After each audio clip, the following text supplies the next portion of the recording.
നിങ്ങൾ എപ്പോഴാണ് പുറത്താക്കിയത്? നിങ്ങൾ എപ്പോഴാണ് പുറത്താക്കിയത്? ചെറിയ കാര്യത്തിൽ ഒരു കത്തെഴുതുക, ഒരു അശ്ലീലം പറയുക, ഇല്ലേ? ഇതൊന്നല്ലല്ലോ ചെയ്തത്. എന്താ ചെയ്തത്? വിവാഹം കഴിക്കാന്ന് പറഞ്ഞ് പീഡിപ്പിച്ച്, അല്ലേ, പ്രണയം നടിച്ച്, പിന്നെയോ ഗർഭിണിയാക്കുക, എന്നിട്ട് ഗർഭചിത്രം നടത്താൻ നിർബന്ധിക്കുക, എന്നിട്ടോ അവർക്ക് മാരകമായ മരുന്ന് നൽകി അവരെ നിത്യരോഗിയാക്കി അവരുടെ ജീവിതം എന്നേക്കുമായി തകർക്കുക. ഇതാണോ കോൺഗ്രസിന്റെ നിലപാട്? മഹത്തായ പാരമ്പര്യമുള്ള പൈതൃകമുള്ള പ്രസ്ഥാനമല്ലേ കോൺഗ്രസ്? ഈ നിലയിൽ കോൺഗ്രസ് അതപ്പതിച്ചില്ലേ? ഇത് കോൺഗ്രസിലെ ഏതെങ്കിലും ഒരു MLA മാത്രം പ്രശ്നമാണോ? നിങ്ങൾ ആലോചിച്ച് നോക്കണം. Rahul brigade, hybrid Rahul brigade, ഇല്ലേ? ഇവരൊക്കെ ഏതാ? രാഹുൽ ബ്രിഗേഡ് ആയിരുന്നു. ആര്? ഈ പറയുന്ന ഷാഫി, വിശ്വനാഥ്, അതുപോലെ തന്നെ രാഹുൽ മാക്കൂട്ടം, ഇല്ലേ? അവരെല്ലാം പൊടുന്നനവെയാണ് നേതാക്കന്മാരായി മാറിയത്, ഇല്ലേ?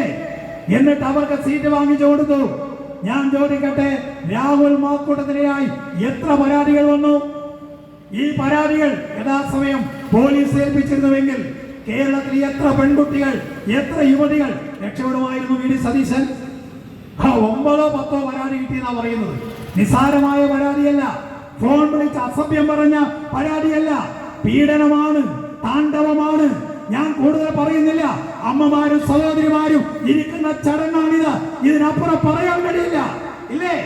ഈ പീഡന കേസ് മുഴുവൻ നിങ്ങൾ എന്ത് ചെയ്തു? നിങ്ങൾ അത് മുഴുവൻ മറച്ചു വെച്ചു, ഇല്ലേ? മറച്ചു വെച്ചു. ഒരു കാര്യം പറയാം, കേരളത്തിലെ അമ്മമാരുടെ കണ്ണുനീരിൽ കേരളത്തിലെ UDF കത്തിച്ചാമ്പലാൻ പോകുന്ന തെരഞ്ഞെടുപ്പായിരിക്കും ഈ തെരഞ്ഞെടുപ്പ് എന്ന കാര്യത്തിൽ യാതൊരുവിധ സംശയവുമില്ല. ജാമ്യം കിട്ടാൻ വരെ കാത്തിരിക്കേണ്ട ആവശ്യമുണ്ടോ? ഇനി എന്തെങ്കിലും പുറത്തു വരാൻ ബാക്കിയുണ്ടോ? എല്ലാം പുറത്തു വന്നില്ലേ? എന്നിട്ട് പറയുകയാണ് ജാമ്യാപേക്ഷയുടെ വിധി വരട്ടെ. എന്താ അതിന്റെ അർത്ഥം? നിങ്ങൾ ആലോചിച്ച് നോക്ക. ഇന്നലെ ജാമ്യം കിട്ടിയില്ലായിരുന്നുവെങ്കിൽ ഫ്ലക്സ് അടിച്ച് പ്ലക്കാർഡ് ഉയർത്തി ഇവർ ഇദ്ദേഹത്തിന് വേണ്ടി ഇവിടെ കേരളത്തിൽ പ്രകടനം നടത്തുമായിരുന്നില്ലേ? ആളാ പ്രകടനം, ആർക്കാ സംശയം? വാട്ടുമായി രംഗത്ത് വരുമായിരുന്നില്ലേ? ഇതാണ് കോൺഗ്രസ്. കോൺഗ്രസ് എവിടെ എത്തി? കേരളത്തിലെ കോൺഗ്രസ് അധപ്പതനത്തിന്റെ കാണാക്കയത്തിൽ മുങ്ങിത്താഴുന്ന പ്രസ്ഥാനമായി കേരളത്തിൽ UDF മാറി. പ്രിയമുള്ളവരെ, ഇത് രാഷ്ട്രീയത്തിന് ചേരുന്നതല്ല. അപ്പൊ ചിലർ പറയുകയാണ് ഞങ്ങൾ MLA പുറത്താക്കി. ബലാത്സംഗ കേസിൽ പ്രതിയായ മറ്റൊരു MLA, കോൾ MLA, അതേ ഇപ്പോഴും കോൺഗ്രസ് ഭാരവാഹിയാണ്. പുറത്താക്കിയോ? ഞങ്ങൾ VD സതീശനോട് ചോദിക്കുന്നു, നിങ്ങൾ പറഞ്ഞതിൽ ആത്മാർത്ഥതയുണ്ടെങ്കിൽ ബലാത്സംഗ കേസിൽ പ്രതിയായി ജയിൽ കടന്ന നിങ്ങളുടെ 2 സിറ്റിംഗ് MLA-മാർ 1.5 മാസം കോവള MLA വിൻസെന്റ് ജയിൽ കടന്നത്, പിന്നെ പെരുമ്പാവൂർ MLA എൽദോസ് കുന്നംപള്ളി മുൻകാല പ്രാബല്യത്തോടെ പുറത്താക്കുമോ? മുൻകാല പ്രാബല്യത്തോടെ അതിനുള്ള ആർജവമുണ്ടോ? VD സതീശൻ, നിങ്ങൾക്ക് ഈ കാര്യത്തിൽ സ്ത്രീകളെ നിങ്ങൾ മാനിക്കുന്നുവെങ്കിൽ, നിങ്ങൾക്ക് ധാർമ്മികതയുണ്ടെങ്കിൽ ഈ 2 MLA-മാരെ കൂടി പുറത്താക്കാൻ, ജയിലിൽ കടന്ന ഗുരുതരമായ കേസുള്ള MLA-മാരെ പുറത്താക്കി മാതൃക കാണിക്കാൻ കേരളത്തിലെ KPCC-യെ ഞങ്ങൾ വെല്ലുവിളിക്കുകയാണ്. അപ്പൊ ഇപ്പോ നിവൃത്തികേട് കൊണ്ടാണ്, ഗത്യന്തരമില്ലാത്തത് കൊണ്ടാണ്. ഇത് പുറത്താക്കാൻ വേണ്ടി പുറത്താക്കിയതല്ല, നിർവാഹമില്ലാത്തത് കൊണ്ട് പുറത്താക്കിയതാണ്. ദേശീയ നേതാവായി, യൂത്ത് കോൺഗ്രസ് പ്രസിഡന്റായി, MLA ആയി ഒക്കെ 6 വർഷം കൊണ്ടാണ്. വെറും 6 വർഷം കൊണ്ട്, അല്ലേ? ഇപ്പൊ എവിടെയാ രാഹുൽ മാക്കൂട്ടം? കർണാടകത്തിലാണ്. കോൺഗ്രസ് പുറത്താക്കി, പക്ഷേ കോൺഗ്രസ് ഒക്കെ സംരക്ഷിക്കുകയാണ് കർണാടകത്തിൽ. കർണാടകവുമായി ആർക്കാ ബന്ധം? KC വേണുഗോപാലിന്.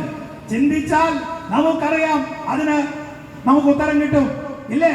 വിവേകമുള്ളവർക്ക് ദൃഷ്ടാന്തമുണ്ട് എന്ന് നമ്മൾ പറയാറുണ്ട്. അപ്പൊ കർണാടകത്തിലാണ് സുരക്ഷിതമായ സ്ഥാനം ഒരുക്കിയിരിക്കുന്നത്. അവിടെ ആരാ ഭരിക്കുന്നത്? കോൺഗ്രസ് ആണ്. ഇതുപോലെ ഒരു നിങ്ങൾ ആലോചിച്ച് നോക്കിയേ. നേരത്തെയൊക്കെ നമുക്കറിയാം, യൂത്ത് കോൺഗ്രസ് എന്ന് പറഞ്ഞാൽ കോൺഗ്രസിലെ തിരുത്തൽ ശക്തിയായിരുന്നു, ഇല്ലേ? തിരുത്തൽവാദികൾ നിങ്ങൾ കേട്ടിട്ടില്ലേ? തിരുത്തൽവാദികളെ കുറിച്ച് യൂത്ത് കോൺഗ്രസ് ഒരു കാലത്ത് മൂത്ത കോൺഗ്രസിനെ തിരുത്തുന്ന സംഘടനയായിരുന്നു. എന്നാൽ ഇന്നോ യൂത്ത് കോൺഗ്രസ് എന്തായി മാറി? യൂത്ത് കോൺഗ്രസ് ഒരു അശ്ലീല കോൺഗ്രസ് ആയി നമ്മുടെ കേരളത്തിൽ മാറി. പലതരം കോൺഗ്രസിനെ കുറിച്ച് നമ്മൾ കേട്ടിട്ടുണ്ടില്ലേ?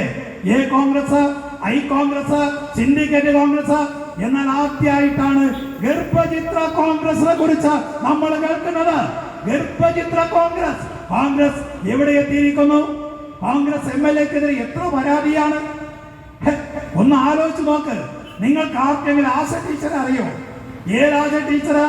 നമ്മുടെ നാട്ടുകാരൻ, കേരളത്തിലെ കോൺഗ്രസിന്റെ തലതൊട്ടുപ്പൻ, കേന്ദ്രത്തിലെ കോൺഗ്രസിന്റെ 4-മൻ ശ്രീമാൻ KC വേണുഗോപാൽ.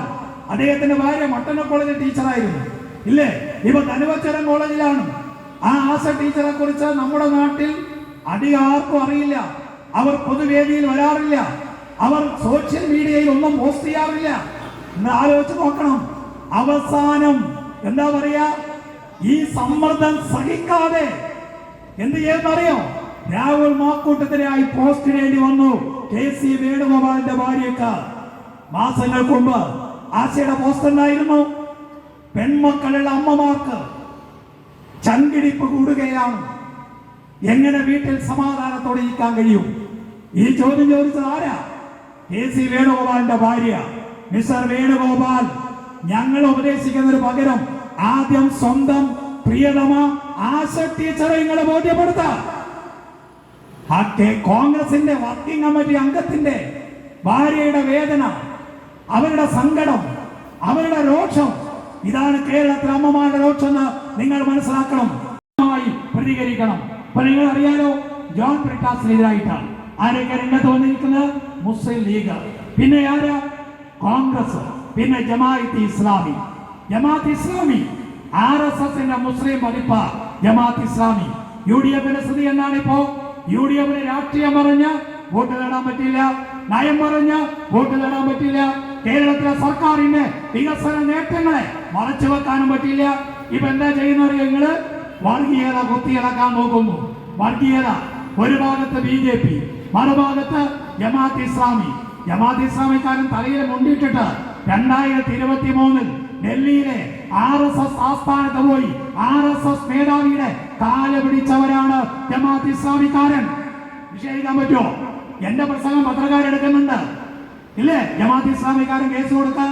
2023 ഡൽഹിയിലെ RSS കാര്യാലയത്തിൽ തലയിൽ മുണ്ടിട്ട് പോയത് എന്തിനാണ്? RSS-മായി നിങ്ങൾക്ക് എന്താ ഏർപ്പാട്?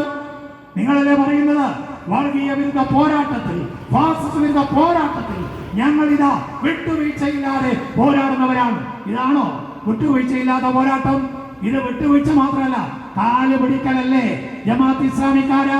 ദാവൂദ് മീഡിയ വഴി അന്ത്യചർച്ച ഉണ്ടല്ലോ, ആ അന്ത്യചർച്ചയിൽ ആദ്യം നിങ്ങൾ ഇത് പറ. എന്തിനാ ഡൽഹി പോയത്? എന്തിനാ പോയത്? RSS ആസ്ഥാനത്ത് എന്തിനാ പോയത്? നമ്മുടെ രാജ്യത്തെ തകർക്കാൻ, ഭരണഘടന തകർക്കാൻ, രാജ്യത്തിന്റെ മതേതര സ്വഭാവം തല്ലിയുടക്കാൻ ശ്രമിക്കുന്ന RSS-ന്റെ ആര്യാലയത്തിൽ പോയി അവരുടെ കാല് പിടിക്കുന്നവരുടെ ഒരു ക്ലാസും ഞങ്ങൾക്ക് വേണ്ട, ഒരു സർട്ടിഫിക്കറ്റും ഞങ്ങൾക്ക് വേണ്ട. എന്താ ബ്രിട്ടാസ് ചെയ്തത്? കേരളത്തിന് വേണ്ടി വാദിച്ചു. കേരളത്തിന്റെ ഫണ്ട് വേണ്ടേ? ഇതെന്താ കേന്ദ്രത്തിന്റെ ഔദാര്യ?